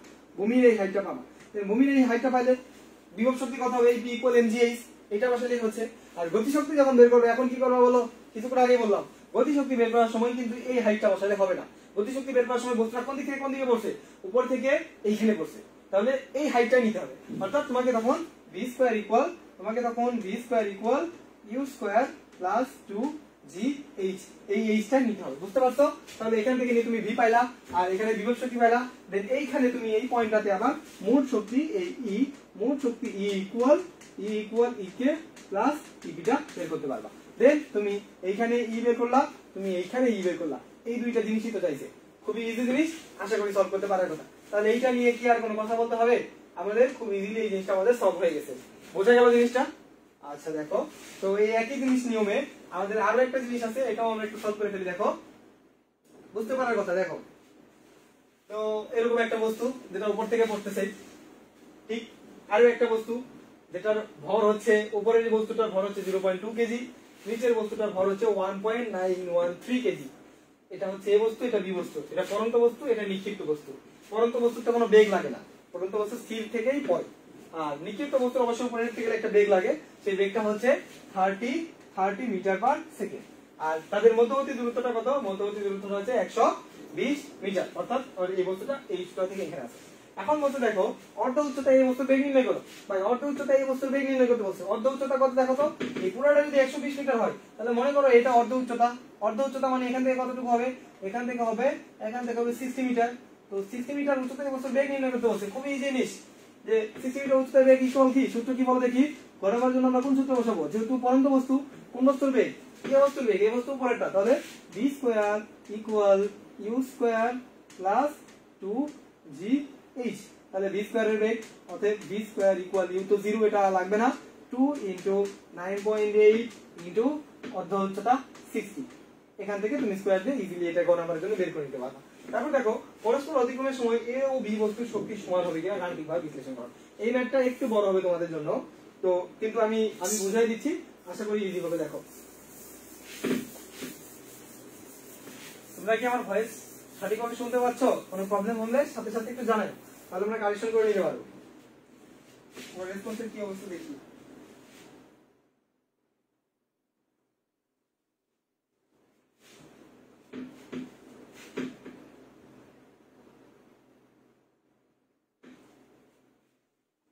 বোঝা যাচ্ছে আমার কথাগুলো? সবকিছু স্পষ্ট দেখা যাচ্ছে? কোশ্চেন করো, যদি কোনো কিছু প্রবলেম থাকে সাথে সাথে কোশ্চেন করবো, আমি চেষ্টা করবো সেটা সলভ করে নেওয়ার জন্য। কারণ অনলাইন ক্লাসে বিভিন্ন কারণে টেকনিক্যাল ঝামেলা থাকবে, তোমরা যদি একটু অ্যাটেন্টিভ থাকো তাহলে সেটা খুব তাড়াতাড়ি সময়ের মধ্যে আমরা সলভ করে নিতে পারবো। তো যখন কোনো প্রবলেম হয় চেষ্টা করবো একটু সাথে সাথে আমাদের কমেন্টের মাধ্যমে জানাই দিতে। এবং আমরা বলতেছি তোমরা একটু তোমাদের বন্ধুদের শেয়ার করে দাও, তাদেরকে মেনশন দাও, যাতে সবাই মিলে ক্লাসটা করতে পারো। আশা করি ক্লাস শেষে যে টপিকগুলো পড়ানো হবে তোমাদের জন্য কোনোদিন ভুলবা না, এই জিনিসগুলো আশা করি কোনোদিন ভুলবা না, খুবই ইফেক্টিভ হবে। আচ্ছা দেখো আমরা আবার কন্টিনিউ করি, ম্যাথে ফিরে যাই। দেখো তো এরকম একটা ম্যাথ যদি বলে যে ভাই কোন বস্তুটা পরস্পরকে অতিক্রম করবে, তাহলে কোথায় অতিক্রম করবে এটাকে আমাদের বের করতে হবে। তো এটা কেমনে বের করবে, দেখো মনে করো একটা বস্তু এরকম পড়তেছে, একটা বস্তু এরকম পড়তেছে, ঠিক তার পাশে আরেকটা বস্তু উপরের দিকে নিক্ষিপ্ত করা হয়েছে। একটা বস্তু পড়তেছে, ঠিক তার পাশে আরেকটা বস্তু এরকম উপরের দিকে নিক্ষিপ্ত করা হয়েছে। তাহলে এই বস্তুর বেগ উপরের দিকে, এই বস্তুর বেগ নিচের দিকে। এটার আদিবেগ u ইকুয়াল 0 থেকে শুরু হয়েছে, আর এটার একটা আদিবেগ দেওয়া আছে, সেটা u ইকুয়াল হলো 30 মিটার পার সেকেন্ড। এবং তাদের এই যে হাইটটা, এই হাইটটা দেওয়া আছে, এই হাইটটা দেওয়া আছে কত, এই হাইটটা দেওয়া আছে আমাদের 120 মিটার, 120 মিটার। আচ্ছা এই ধরনের ম্যাথে সবার আগে দেখতে হবে ভাই পরস্পরকে অতিক্রম করার সময়, তাহলে কোন জায়গায় এরা পরস্পরকে অতিক্রম করবে সেটা তোমাকে আগে বের করতে হবে। দেন ওই বিন্দুতে এর গতিশক্তি বের করবা, বিভব শক্তি বের করবা, করার পর এর মোট শক্তি তুমি পেয়ে যাচ্ছ। দেন এর গতিশক্তি বিভব শক্তি বের করবা, করার পর মোট শক্তি পেয়ে যাচ্ছ। তাহলে এখন সবার আগে তোমাদের জন্য যে জিনিসটা ইম্পর্টেন্ট সেটা হচ্ছে ভাই এই দুইজন কোথায় পরস্পরকে অতিক্রম করবে এটা বের করা। তাহলে দুইজন কোথায় পরস্পরকে অতিক্রম করবে একটু আমরা বের করার ট্রাই করি। দেখো মনে করো এই বস্তুটা পড়তেছে, তো ধরে নেই আমরা ভূমি থেকে একটা উচ্চতা x মিটার উচ্চতায় এই বস্তু দুইটা পরস্পরকে অতিক্রম করে। তার মানে এই বস্তুটা এই x মিটার উচ্চতায় যখন আসবে, এই বস্তুটা এখান দিয়ে এই পরস্পরকে অতিক্রম করে চলে যাবে। অর্থাৎ মনে করো এটা a বস্তু, এটা a বস্তু, আর এটা মনে করো b বস্তু। এই a বস্তু এবং b বস্তু যখন আসতেছে এটা মনে করো ভূমি, ভূমি থেকে এরকম x মিটার উচ্চতা এরা পরস্পরকে অতিক্রম করছে, অর্থাৎ এই বিন্দুতে তারা পরস্পরকে অতিক্রম করছে। তারা কত সেটা x মিটার উচ্চতায়, এবং কত সময় পরে, t সময় পরে। এই দুইটা জিনিস তোমাদের ধরে নিতে হবে যে মনে করি x মিটার উচ্চতায়, x মিটার উচ্চতায়, x মিটার উচ্চতায় t সময় পরে, মনে করি x মিটার উচ্চতায়, x মিটার উচ্চতায় সময় কত, t সময় পরে, x মিটার উচ্চতায় t সময় পরে বস্তুতে একে অপরকে অতিক্রম করবে। এই জিনিসটা তোমাদের একটু ধরে নিতে হবে। তার মানে দেখো এই 1 মিটার উচ্চতা হলে একে উঠতে হচ্ছে কতটুকু, x মিটার উচ্চতা, আর একে নামতে হবে কতটুকু বলো, একে নামতে হবে 100, একে নামতে হবে 120 মাইনাস x মিটার উচ্চতা। তাহলে একে উঠতে হবে x মিটার উচ্চতা, একে নামতে হবে 120 মাইনাস x মিটার উচ্চতা। আর সময় কতটুকু পাবে তারা, t সময়। তাহলে দেখো এ এখান থেকে এখানে উঠতে যে সময় পাবে t সময়, এ এখান থেকে এখানে নামার জন্য সেম সময়টাই পাবে, t সময়টাই পাবে। এই জিনিসটা তোমাদের মাথায় রাখতে হবে। তাহলে t সময়টা কিন্তু সেম। তাহলে এখন দেখো এর এখান থেকে এইটুকু উঠতে কোন সূত্র ইউজ করবা, x ইকুয়াল তুমি ut মাইনাস হাফ জি স্কয়ার ইউজ করতে পারো। তাহলে এর জন্য কি হবে দেখো, x ইকুয়াল ut যেহেতু এটা উপরের দিকে লিখিত বস্তু minus half G T square. আর এটার জন্য কোন সূত্র ইউজ করবা, এটার জন্য দেখো এদের অতিক্রান্ত দূরত্ব কত, এদের অতিক্রান্ত দূরত্বটা হচ্ছে 120 মাইনাস x, 120 মাইনাস x অতিক্রান্ত দূরত্ব, h ইকুয়াল ut। এর জন্য যেহেতু আদিকে 0 আমি ut আর নিলাম না, তাহলে কত হচ্ছে হাফ জি টি স্কয়ার। কেন এখানে প্লাস হবে, কারণ এটা পরন্ত বস্তু। দেখো এখানে টি এখানে টি সেম। তুমি এখন এই x এর ভ্যালুটা এইখানে বসাও, দেখো টি ছাড়া আর কিছু পাবা না। এই সমীকরণ পুরোটা সলভ করলে x আউট হয়ে যাবে, শুধু টি থাকবে। তুমি টি এর ভ্যালুটা বের করলে যে কোনো একটা সমীকরণে বসালে তুমি x এর মানটা পাবে। দেন x এর ভ্যালুটা যদি তুমি বের করতে পারো, x এর ভ্যালু মানে ভূমি থেকে কত উচ্চতা এটা পাচ্ছ, এখান থেকে এটা কতটুকু উচ্চতা সেটা পাচ্ছ। তারপরে তোমার কাজ হবে কি, ওই উচ্চতায় কিছুক্ষণ আগে বললাম না, ওই উচ্চতায় তুমি এই বস্তুটার গতিশক্তি বিভব শক্তি বের করবা, ওই একই উচ্চতায় এই বস্তুর গতিশক্তি বিভব শক্তি বের করবা। দেন এই বস্তুর গতিশক্তি বিভব শক্তি বের করে কি করবা, যান্ত্রিক শক্তি মানে মোট শক্তি বের করবা, E equal E k plus EP। আর এই বস্তুর ওই সেম জায়গায় গিয়ে E equal E k plus EP বের করবা। তো আমি এইটুকু জাস্ট করে দিলাম, বাকিটুকু তোমাদের এই যে কত উচ্চতায় তারা মিলিত হবে এটা বের করার পর, কত উচ্চতায় তারা মিলিত হবে এটা বের করার পর ওই উচ্চতায় তাদের গতিশক্তি এবং বিভব শক্তি দুইটাই বের করতে হবে, করে তাদের এরকম গতিশক্তি এবং বিভব শক্তি বের করে যোগ করে তোমাদের এই ম্যাথটা সলভ করতে হবে। আশা করি পারবে কথা। সো এই ম্যাথের মনে হয় না তোমাদের আর সলভ করে দিতে হবে। সো খুবই ইজি, কিন্তু জাস্ট আগের যে কনসেপ্টটা এটা যদি ভালোভাবে বুঝে থাকো খুব ইজিলি কিন্তু সলভ করতে পারবা। দেন দেখো আমাদের লাস্ট একটা টপিক, আমরা এটা শেষ করার আগে আমি একটু বেসিক আলোচনা করে নিই। দেখো কর্মদক্ষতা রিলেটেড যে জিনিসটা তোমাদের জন্য খুবই ইম্পর্টেন্ট। কর্মদক্ষতা জিনিসটা কি এটা একটু আমি বোঝানোর চেষ্টা করি। দেখো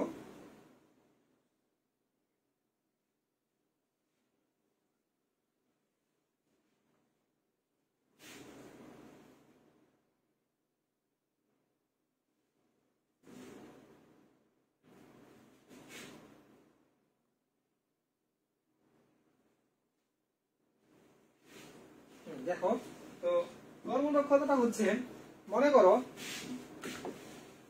তুমি একটা কোনো একটা জায়গায় একটা নির্দিষ্ট পরিমাণ শক্তি দিচ্ছ বা তাকে নির্দিষ্ট একটা পরিমাণ শক্তি সাপ্লাই করতেছ, তো সেই ওই শক্তিটাকে কাজে পরিণত করবে। সাপোজ মনে করো তুমি একটা যন্ত্র আছে, যেই যন্ত্রে ধরো সাপোজ একটা মোটরে হিসাব করো, তো মোটরে আমরা কোন শক্তি দিই, তড়িৎ শক্তি দিই।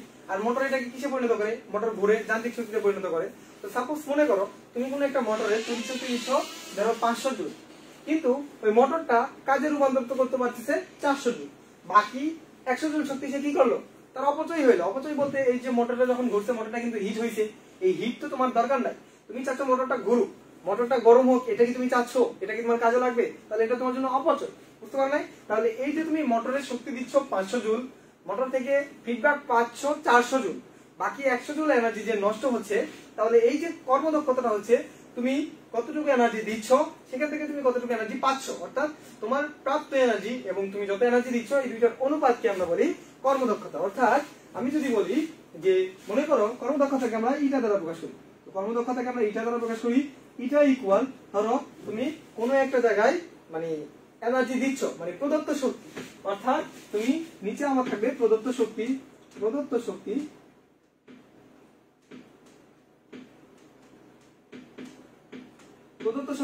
আর উপরে আমাদের থাকবে কার্যকর শক্তি, অর্থাৎ এই প্রদত্ত শক্তির মধ্যে থেকে কতটুকু কাজ করতে পারছে, অর্থাৎ যেতটুকু আমার কৃত কাজ হয়েছে, অর্থাৎ কাজ আমি কতটুকু পাইছি, অর্থাৎ কার্যকর শক্তি। দেন এই দুইটা শক্তিটার অনুপাত, অর্থাৎ এখানে আমরা পাচ্ছি কার্যকর শক্তি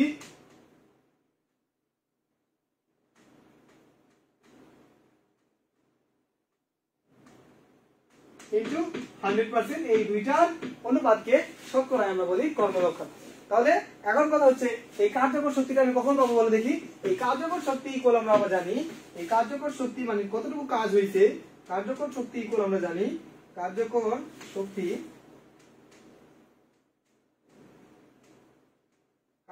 ইকুয়াল আমরা জানি যে আমি কতটুকু প্রদত্ত শক্তি দিছি ওইখানে, কতটুকু শক্তি প্রদত্ত হয়েছে তার মধ্যে থেকে কতটুকু শক্তি অপচয় হয়েছে এটা বাদ দিলে কিন্তু আমরা কার্যকর শক্তি পাই।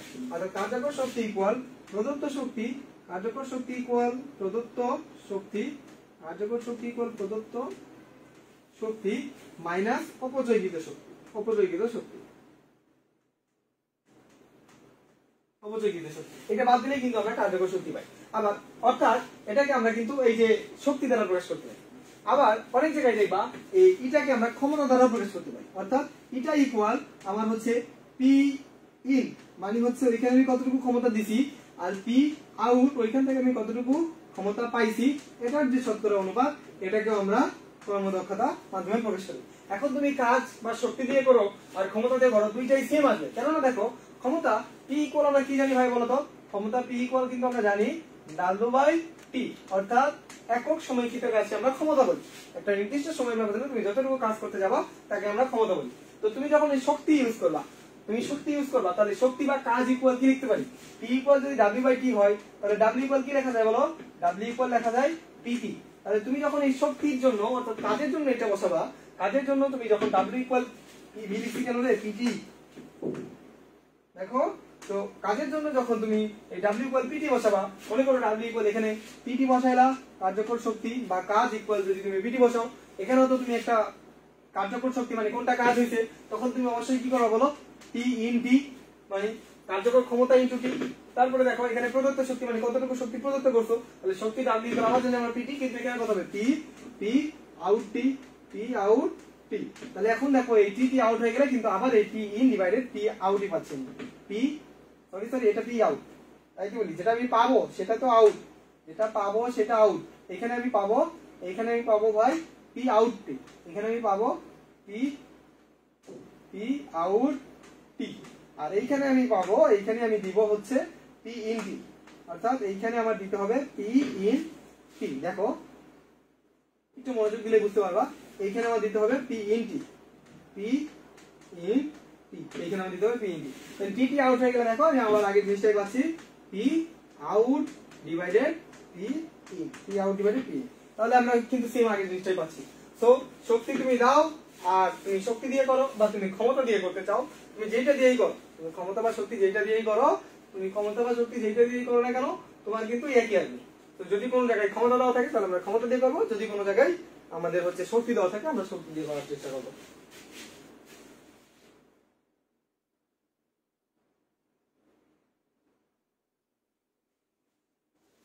আচ্ছা, তো দেখো আমরা একটা সলভ করে ফেলি অলরেডি শিখু, তাহলে আমাদের জিনিসটা বুঝতে কি হবে। দেখো এখানে কি বলছে, দেখো দুটি তড়িৎ মোটর মানে দুইটা মোটর দ্বারা 30 মিটার উঁচু একটি বাড়ির ছাদে যথাক্রমে 800 লিটার ও 1200 লিটার পানি 30 সেকেন্ডে তুলতে পারে। তো ফার্স্টে দেখো দুইটা মোটর, তো প্রথম যেটা এটা ফার্স্ট যে মোটরটা, এটা ফার্স্ট মোটর, এটা ধরো সেকেন্ড মোটর, এটা সেকেন্ড মোটর। তো ফার্স্ট মোটর কি করে, দেখো দুটি তড়িৎ মোটর দ্বারা 30 মিটার উঁচু বাড়ি ছাদ, দুইটা মোটরের জন্য এইচ কত, দুইটা মোটরের জন্য এইচ ইকুয়াল 30 মিটার, এটার জন্য এইচ 30 মিটার, এইটার জন্য এইচ, এইটার জন্য এইচ ইকুয়াল 30 মিটার, ঠিক আছে। এটার জন্য এইচ হবে 30 মিটার, দেখো এইটার জন্য এইচ হচ্ছে 30 মিটার, বোঝা গেল। তারপরে দেখো বলছে ছাদে, বাড়ির ছাদে যথাক্রমে 800 লিটার আর 1200 লিটার। আমরা জানি বিশুদ্ধ পানি 1 লিটারের ভর কত হয় 1 কেজি, তাহলে আমরা 800 লিটার পানি 800 কেজি ধরে নিব। তাহলে দেখো প্রথম মোটরের পানির ভর কতটুকু, m ইকুয়াল প্রথম মোটরের পানির ভর 800 কেজি, প্রথম মোটরের পানির ভর 800 কেজি। আর দ্বিতীয় মোটরের পানির ভর কত, দেখো দ্বিতীয় মোটরের পানির ভর m ইকুয়াল 1200 কেজি, 1200 কেজি। তাহলে দেখো মোটর দুইটা কত সেকেন্ডে, 30 সেকেন্ডে, দুইটার জন্য টি কিন্তু সেম। দেখো এইটার জন্য t ইকুয়াল 30 সেকেন্ড, এইটার জন্য t ইকুয়াল 30 সেকেন্ড, এইটার জন্য t ইকুয়াল 30 সেকেন্ড 30 সেকেন্ডের উচ্চতায় তুলতে পারে। এবং দেখো প্রথম মোটরের ক্ষমতা দেওয়া আছে, প্রথম মোটরের ক্ষমতা পি দেওয়া আছে, প্রথম মোটরের ক্ষমতা পি দেওয়া আছে কত 20 কিলোওয়াট। আচ্ছা 20 কিলোওয়াটটাকে যদি আমরা ওয়াটে করে নিই, তো কিলোওয়াটকে ওয়াটে করতে গেলে কি করতে হবে, গুণন 1000, তাহলে 20 ইনটু 1000 ওয়াট, তাহলে এটাকে আমরা ওয়াটে করে নিতাম। কারণ দেখো দ্বিতীয় মোটরের কর্মদক্ষতা আছে। আচ্ছা যাকে প্রথম মোটরের কর্মদক্ষতা নির্ণয় করো। তো সবার আগে একটু খেয়াল করো, প্রথম মোটরের এই জিনিসগুলো আমার লাগবে, এই জিনিসগুলো আমার দরকার নাই। প্রথম মোটরের ভ্যালুগুলো কোনগুলা, এইগুলা। তো আমার গ নম্বরের জন্য আমার লাগবে এই ভ্যালুগুলা, গ নম্বরের জন্য আমার লাগবে এই ভ্যালুগুলা, আমার ঘ নম্বরের জন্য বাকিগুলো লাগবে। তো প্রথম মোটরের জন্য দেখো বলছে প্রথম মোটরের কর্মদক্ষতা নির্ণয় করো। তো কর্মদক্ষতা এটা ইকুয়াল আমরা কি জানি, কর্মদক্ষতা এটা ইকুয়াল আমরা জানি P out divided P in, P out divided P in. এখন পি আউটটা কি ভাই বলো, পি আউটটা মানে কতটুকু আমার কার্যকর ক্ষমতা। তো তোমার এখানে যে ক্ষমতা দেওয়া আছে এটা কি দেওয়া আছে বলো দেখি, এটা দেওয়া আছে পি ইন, তুমি কতটুকু প্রদত্ত করছো। আর কার্যকর ক্ষমতা বের করার জন্য পি ইকুয়াল আমরা কি জানি বলো, ডাব্লিউ ডিভাইডেড টি, W divided T, then W equal আমরা কি জানি আমরা এমজিএইচ, অর্থাৎ পি ইকুয়াল আমরা এখানে বের করব এমজিএইচ ডিভাইডেড টি, ডিভাইডেড এই টি ইন এর জায়গায় আমরা বসাই দেব এইটা, অর্থাৎ 20 ইনটু 1000, দেন এইখান থেকে যেটা আমরা পাবো ইনটু 100%, এইখান থেকে যে ভ্যালুটা পাবো সেটাই হলো আমাদের কর্মদক্ষতা। আশা করি বুঝতে পারার কথা। এটা কি করলাম বলো দেখি, এটা আমি এই যে এইটা আমি এই যে পি আউট বের করেছি, পি আউট অর্থাৎ পি ইকুয়াল আমরা কি জানি ডাব্লিউ বাই টি, আর W equal MGH by T, এইটা আমি বের করছি ডিভাইডেড আতো ইনটু 100%। আশা করি বুঝতে পারার কথা।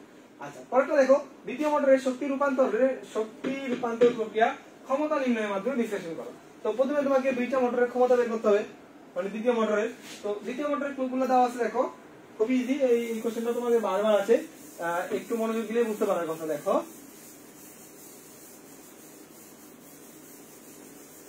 দ্বিতীয় মোটরের যে ক্লুগুলো আছে আমাদের তুলে নেওয়া আছে, এই জন্য আমি এই সাইডটাতে একটু করার চেষ্টা করতেছি। দেখো তো দ্বিতীয় মোটরের জন্য বলছে যে শক্তি রূপান্তরের প্রক্রিয়া ক্ষমতা নির্ণয়ের মাধ্যমে বিশ্লেষণ করো, তার মানে দুইটারই আগে ক্ষমতা বের করতে হবে। তো দেখো ওইটার ক্ষেত্রে কিন্তু আমার দেওয়া ছিল, অর্থাৎ পি ইনটা দেওয়া ছিল, কিন্তু এখানে পি ইন দেওয়া নাই। তো দ্বিতীয় মোটরে আবার দেখো কর্মদক্ষতা দেওয়া আছে।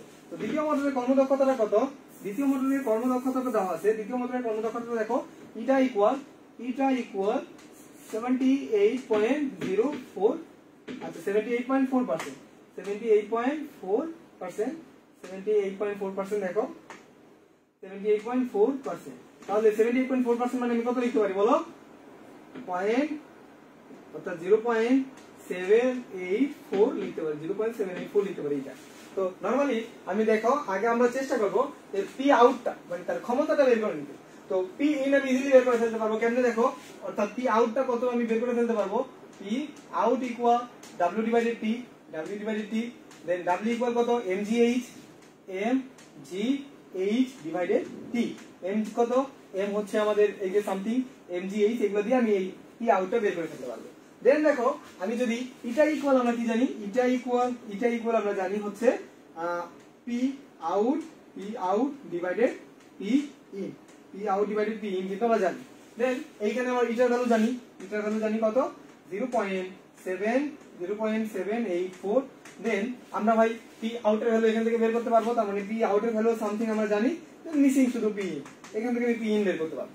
দেন পি আউট যদি জানি তাহলে ডাব্লিউ আউট কত রূপে আমি জানি, ডাব্লিউ আউট মানে কি বলো, কার্যকর শক্তি, অর্থাৎ পি ইকুয়াল যদি ডাব্লিউ বাই টি হয় তাহলে ডাব্লিউ ইকুয়াল কি পিটি, তাহলে এখান থেকে আমি ডাব্লিউ ইকুয়াল বের করতে পারবো, অর্থাৎ ডাব্লিউ ইকুয়াল পি আউট টি, আর এটা হলো আমার কি বলো দেখি কার্যকর শক্তি। আর এখান থেকে আমি পি ইন বের করার পর আমি এখান থেকে কিন্তু ডাব্লিউ ইন ও বের করতে পারবো। ডাব্লিউ ইন মানে কতটুকু আমি এনার্জি দিছি, অর্থাৎ ডাব্লিউ ইন ইকুয়াল তখন কি হবে বলো, পি ইন ইনটু টি, এটা কিন্তু আমি দিয়ে এখান থেকে ডাব্লিউ ইন বের করতে পারবো। দেন আমি ডাব্লিউ ইন পাইলাম, অর্থাৎ এটা হলো কি আমার বলো, এটা হচ্ছে আমার প্রদত্ত শক্তি, এটা হলো আমার বলো, এটা হলো আমার কার্যকর শক্তি। প্রদত্ত শক্তি থেকে কার্যকর শক্তি বাদ দিলে আমি কি পাবো, অপচয়কৃত শক্তি। দেন এইখান থেকে কিন্তু আমি অপচয়কৃত শক্তিও বের করতে পারলাম। লাস্টে তুমি এটা লিখবা, ভাই প্রদত্ত শক্তি এটা, কার্যকর শক্তি এটা থেকে এটা মাইনাস করলে শক্তি অপচয় হয় এত। তাহলে আমরা এইভাবে বলতে পারি যে এই শক্তিটা যদি প্রদত্ত এত হয় এবং কার্যকর শক্তি এত হয়, তাহলে মানে কতটুকু শক্তি হারে অপচয় হচ্ছে, এই জিনিসটা আমরা ব্যাখ্যা করে এইভাবে বলতে পারি। আশা করি বুঝতে পারার কথা। তাহলে দেখো আজকের যে জিনিসগুলো কনসেপ্ট আমরা ক্লিয়ার করার চেষ্টা করলাম, ম্যাক্সিমাম এই জিনিসগুলো নিয়ে তোমাদের একটু কনফিউশন হয় যে কাজ রিলেটেড কিছু কর্মদক্ষতা, এটা তো বললাম। তারপরে দেখো কোনো একটা বস্তু যখন এরকম উচ্চতার পার্থক্যের কারণে কোনো একটা কিছু হবে, অর্থাৎ বিভব শক্তি গতিশক্তি রিলেটেড কনসেপ্টটা। তারপরে দেখো অর্থাৎ এই উচ্চতা থেকে কোনো একটা বস্তু যদি কোনো একটা স্প্রিং এর উপর পড়ে তাহলে কি কনসেপ্ট হবে সেটাও একটু বলার চেষ্টা করলাম। তারপরে দেখো স্প্রিং রিলেটেড অর্থাৎ এফ এক্স এর সম্পর্ক, তারপরে দেখো কাজ রিলেটেড জিনিসটা এটা আমরা বলার চেষ্টা করছি। তো এর মাধ্যমে দেখো আমরা কয়েকটা সিকিউ সলভ করলেও এখান থেকে আরো কি কি কোশ্চেন হতে পারে আমি কিন্তু বলে দিছি যে ভাই এরকম বলতে পারে কাজ ধরো মানে বলটা ধরো সরণের সাথে একটা কোণ করে হচ্ছে, অর্থাৎ সরণটা ধরো বলের দিকে হয় নাই, একটা কোণ করে হচ্ছে, সেখান থেকে কিভাবে আসতে পারে। তারপর গতিশক্তি এবং বিভব শক্তি রিলেটেড কি কোশ্চেন হতে পারে, অথবা ধরো এই যে পানি তোলার নির্দিষ্ট ফ্লোর থেকে একটা নির্দিষ্ট হাইট থেকে মানে 3 তলা বা 4 তলা বাড়ির পানির ছাদে তোমার হচ্ছে বাড়ির ছাদে পানি তোলার কথা, এরকম কোশ্চেন কিন্তু আসতে পারে। তো এই জিনিসগুলো তোমরা একটু মনোযোগ দিয়ে সলভ করবা আশা করি, তাহলে পরবর্তীতে যদি এই ধরনের কোনো প্রবলেম আসে তোমরা এই প্রবলেমগুলো সলভ করতে পারবে। তো তোমাদের জন্য যেটা থাকবে যে তোমরা একটু রেগুলার আমাদের টেকনিক্যালের ফেসবুক গ্রুপ এবং ফেসবুক পেজে খেয়াল রাখবা। আমরা রেগুলার বেসিসে এই কোর্সের আলোকে আমরা এই ক্লাসগুলো দেওয়ার চেষ্টা করবো এবং তোমরা ক্লাসগুলো করবা, আশা করি তোমাদের জন্য ক্লাসগুলো খুবই বেনিফিট হবে। তো আর কথা না বাড়াই, তো নেক্সট ক্লাস কবে হবে এটা তোমাদের রুটিনের মাধ্যমে জানাই দেওয়া হবে, তোমরা সে অনুযায়ী ক্লাসটা করার চেষ্টা করবা। কি বলবো এখানে রাখি, আর তোমরা একটু তোমাদের ফ্রেন্ডদের শেয়ার করে দেবো, বুঝছো? যখন ক্লাস শুরু হয়, যখন আমি বলি যে ভাই একটু শেয়ার করে দাও, একটু শেয়ার করে দেওয়ার চেষ্টা করবো। আর তোমাদের দেখো তোমাদের কিন্তু সময় একদম লাস্ট স্টেজে চলে আসছো, তো এই সময় কিন্তু তোমাদের আর ধরো সময় নষ্ট করার মতো অপশন নাই, তোমাদের কিন্তু এখন ফুল কনসেন্ট্রেশনে পড়াশোনা শুরু করতে হবে। সো এখন একটু পরীক্ষার চাপ থাকবে, স্কুলে পরীক্ষা হবে, তারপর কোচিং এ পরীক্ষা হবে, আবার অনেকে ধরো প্রাইভেট পড়া বাইরে, সেখানেও ধরো একটা পড়া রেডি করতে হয়।